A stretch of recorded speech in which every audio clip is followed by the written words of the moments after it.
Hi friends, టోటల్గా మనకి TS దోస్త్ 2024కి సంబంధించి ఆన్లైన్ రిజిస్ట్రేషన్ ప్రాసెస్ ఏ విధంగా చేసుకోవాలనేది ఈ వీడియోలో మీకు ఎక్స్ప్లెయిన్ చేస్తాను. సో కంప్లీట్గా వీడియో ఎండ్ వరకు అయితే చూడండి. ఇప్పటివరకు ఇంకా ఎవరైనా మన ఛానల్ కానీ సబ్స్క్రైబ్ చేసుకోకపోతే ఛానల్ అయితే సబ్స్క్రైబ్ అయితే చేసుకోండి. అండ్ టీఎస్ దోస్త్ 2024 రిజిస్ట్రేషన్ కావాల్సిన డాక్యుమెంట్స్ ఏంటనే వీడియో ఆల్రెడీ మనం అప్లోడ్ చేయడం అయితే కూడా జరిగింది.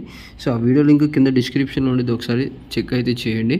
వన్స్ మీరు వెబ్సైట్ అయితే ఓపెన్ చేసిన తర్వాత మనకి ఈ విధంగా ఇంటర్ఫేస్ అయితే ఉంటుంది. సో ఫస్ట్ మనకి 3 స్టెప్స్ ద్వారా మనం రిజిస్ట్రేషన్ అయితే చేసుకోవాల్సి ఉంటుంది. ఫస్ట్ మనకి క్యాండిడేట్ రిజిస్ట్రేషన్, నెక్స్ట్ రిజిస్ట్రేషన్ ప్రాసెస్లో మనం కొన్ని డీటెయిల్స్ అయితే సబ్మిట్ చేయాలి. సో దాని తర్వాత అప్లికేషన్ ఫీ అనేది అయితే పే చేయాల్సి ఉంటుంది. సో ఫస్ట్ మనకి క్యాండిడేట్ రిజిస్ట్రేషన్ అని కనపడుతుంది కదా, సో మీరు దాని మీద అయితే క్లిక్ అయితే చేయండి.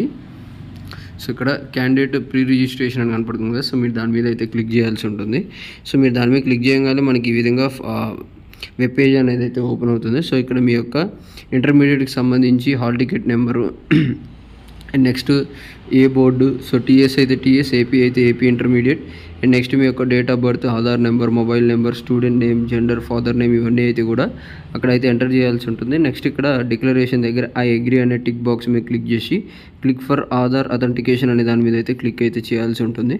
సో ఆ విధంగా క్లిక్ చేయగానే మీకు ఒక ఓటీపీ అయితే వస్తుంది. ఆ ఓటీపీ అనేది అయితే ఇక్కడ ఎంటర్ చేసి వ్యాలిడేట్ ఓటీపీ అనే దాని మీద మీరు ఎంటర్ అయితే చేయాల్సి ఉంటుంది. దాని తర్వాత మీ యొక్క సో దోస్తుకి సంబంధించి ఐడి అనేది అయితే ఒకటి జనరేట్ అయితే అవుతుంది. సో దాన్ని స్క్రీన్ షాట్ అయితే కూడా తీసుకోండి. సో ఇదైతే ఫర్దర్గా ఈ దోస్త్ ఐడి ద్వారానే మనము లాగిన్ అయ్యి వెబ్ ఆప్షన్స్ కావచ్చు, మీ యొక్క సీట్ అలాట్మెంట్స్ ఇవన్నీ కూడా మనం చెక్ చేసుకోవాల్సిన అవసరం అయితే ఉంటుంది.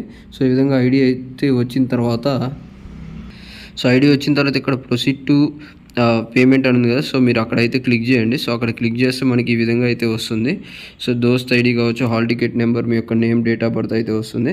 సో ఇక్కడ ప్రొసీడ్ టు పేమెంట్ అనే దాని మీద క్లిక్ చేసినట్టయితే మనకు అప్లికేషన్ ఫీ 200 రూపీస్ అయితే పే అవుతుంది. సో ఆ పేమెంట్ అయితే అయిపోయిన తర్వాత మనకి ఈ విధంగా transaction has been successfully completed అని ఈ విధంగా ట్రాన్సాక్షన్ ఐడి అయితే వస్తుంది. సో దీన్ని కూడా ఒక స్క్రీన్ షాట్ అయితే కూడా తీసుకోండి. సో ఇక్కడ చూసుకున్నట్టయితే దోస్తుకి సంబంధించిన ఐడి అనేది అయితే మనకి ఇందాక అయితే వచ్చింది. అండ్ దీనికి సంబంధించిన పిన్ అనేది అయితే కూడా అంటే మనకి పాస్వర్డ్ లెక్క ఇదైతే మనకి రిజిస్టర్డ్ మొబైల్ నెంబర్కి అయితే వాళ్ళు మీకు సెండ్ అయితే చేస్తారు. సో మీకు ఒక SMS ద్వారా మీ యొక్క దోస్త్ ఐడి అండ్ పిన్ నెంబర్ అయితే వస్తుంది. సో దాని తర్వాత ఇక్కడ please click here to login అని ఉంది కదా, మీరు అక్కడ క్లిక్ చేసినట్టయితే మనకి దోస్త్ ఐడి అండ్ పిన్ నెంబర్ ఈ విధంగా ఎంటర్ చేసి మనం సైన్ ఇన్ అయితే చేయాల్సి ఉంటుంది. ఫర్దర్గా మనకి దీని తర్వాత ఏంటంటే ఈ విధంగా అయితే వస్తుంది. ఇక్కడ నుండి మనకి అప్లికేషన్ ప్రాసెస్ ఇవన్నీ కూడా ప్రాసెస్ అనేది అయితే జరుగుతుంది. ఏమన్నా మిస్టేక్స్ ఉంటే అప్లికేషన్ ఎడిట్ అనేది అయితే కూడా చేసుకోవచ్చు. సో ఇక్కడ చూసుకోవచ్చు మనకి అప్లికేషన్ ఎడిట్ ఈ విధంగా అయితే చేసుకోవాల్సి ఉంటుంది. సో లాగిన్ అయిన తర్వాత ఇక్కడ మనకి అప్లికేషన్ ఎడిట్ అనే దాని మీద వచ్చిన తర్వాత ఇక్కడ మనము ఆధార్ కార్డ్ కావచ్చు, పాస్పోర్ట్ సైజ్ ఫోటో, కొన్ని డాక్యుమెంట్స్ అయితే ఇక్కడ మళ్ళీ సబ్మిట్ చేయాల్సిన అవసరం అయితే ఉంటుంది. సో ఇక్కడ మాన్యువల్గా కొన్ని డాక్యుమెంట్స్, కొన్ని డీటెయిల్స్ అయితే వస్తాయి, కొన్ని మనం మాన్యువల్గా ఎంటర్ అయితే చేయాల్సి ఉంటుంది. సో ఇక్కడ చూసుకోవచ్చు మనకి మీ యొక్క ఫోటో అనేది అయితే కూడా అప్లోడ్ చేయాలి. అండ్ నెక్స్ట్ మీ యొక్క ఆధార్ కార్డ్ అప్లోడ్ చేయాల్సి ఉంటుంది. నెక్స్ట్ ఈ యొక్క mother and father name enter చేయాలి. అండ్ మీ యొక్క ఏదైతే బోర్డు ఇంటర్మీడియట్కి సంబంధించిన సర్టిఫికేట్ అయితే కూడా అప్లోడ్ చేయాల్సి ఉంటుంది. అండ్ నెక్స్ట్ ఇక్కడ చూసుకున్నట్టయితే మనకి క్వాలిఫైయింగ్ ఎగ్జామ్కి సంబంధించిన డీటెయిల్స్ అయితే కూడా అడుగుతారు. మీ యొక్క కాలేజ్ కావచ్చు, ఎన్ని మార్క్స్ వచ్చాయి, పర్సంటేజ్ ఏంటి, మీ యొక్క ఇంటర్లో ఫస్ట్ లాంగ్వేజ్, సెకండ్ లాంగ్వేజ్, ఇవన్నీ డీటెయిల్స్ అయితే కూడా ఇక్కడ మనం ఎంటర్ అయితే చేయాల్సి ఉంటుంది. నెక్స్ట్ మీకు ఏమైనా బ్రిడ్జ్ కోర్స్ సర్టిఫికేట్స్ ఉంటే అవి కూడా ఇక్కడైతే సబ్మిట్ చేయాలి. అండ్ 10th సంబంధించి సర్టిఫికేట్స్ అండ్ దానికి సంబంధించిన డీటెయిల్స్ అయితే కూడా ఇక్కడ అయితే మీరు ఎంటర్ అయితే చేయాల్సి ఉంటుంది. సో ఈ విధంగా మీ యొక్క అన్ని డీటెయిల్స్ అయితే ఎంటర్ చేసిన తర్వాత సో మీకు ఏమైనా NCC కావచ్చు, స్పెషల్ కేటగిరీ రిజర్వేషన్ ఉంటే వాటికి సంబంధించిన సర్టిఫికేట్స్ అయితే కూడా ఇక్కడ సెలెక్ట్ చేసి మీరు అయితే అప్లోడ్ అయితే చేయాల్సి ఉంటుంది. అండ్ ఇక్కడైతే చూసుకోవచ్చు sports, games, extra curricular activities, ఈ విధంగా మనకి స్పెషల్ కేటగిరీ వాళ్ళు ఎవరైనా ఉంటే ఆ డాక్యుమెంట్స్ అయితే కూడా మీరు అప్లోడ్ అయితే చేయండి.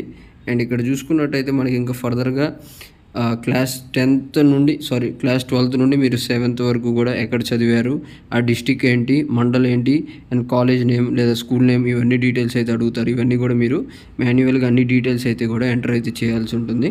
సో ఈ విధంగా మనకి కంప్లీట్ ప్రాసెస్, రిజిస్ట్రేషన్ ప్రాసెస్ అనేది అయితే కంప్లీట్ అయిపోయిన తర్వాత మనకి వెబ్ ఆప్షన్స్కి ఒక డేట్ అయితే ఇచ్చారు. ఆ డేట్న మనకి వెబ్ ఆప్షన్స్ లింక్ అనేది అయితే ఓపెన్ అవుతుంది. అప్పుడు మాత్రమే మనం వెబ్ ఆప్షన్స్ అయితే పెట్టుకోవాల్సి ఉంటుంది. సో ఈ డీటెయిల్స్ అన్ని ఇచ్చేసిన తర్వాత సేవ్ అప్లికేషన్ నోటిఫికేషన్ మీద క్లిక్ చేస్తే మీ యొక్క ఆన్లైన్ టీఎస్ దోస్త్ 2024కి సంబంధించి ఆన్లైన్ రిజిస్ట్రేషన్ ప్రాసెస్ అనేది అయితే కూడా సక్సెస్ఫుల్గా సేవ్ అయితే అవుతుంది. ఈ విధంగా మనము రిజిస్ట్రేషన్ ప్రాసెస్ అనేది అయితే చేసుకోవచ్చు. మరిన్ని లేటెస్ట్ అప్డేట్స్ కోసం తప్పకుండా ఛానల్ అయితే సబ్స్క్రైబ్ చేసుకొని మన టెలిగ్రామ్ గ్రూప్లో అయితే కూడా జాయిన్ అయితే అవ్వండి. So thank you for watching this video.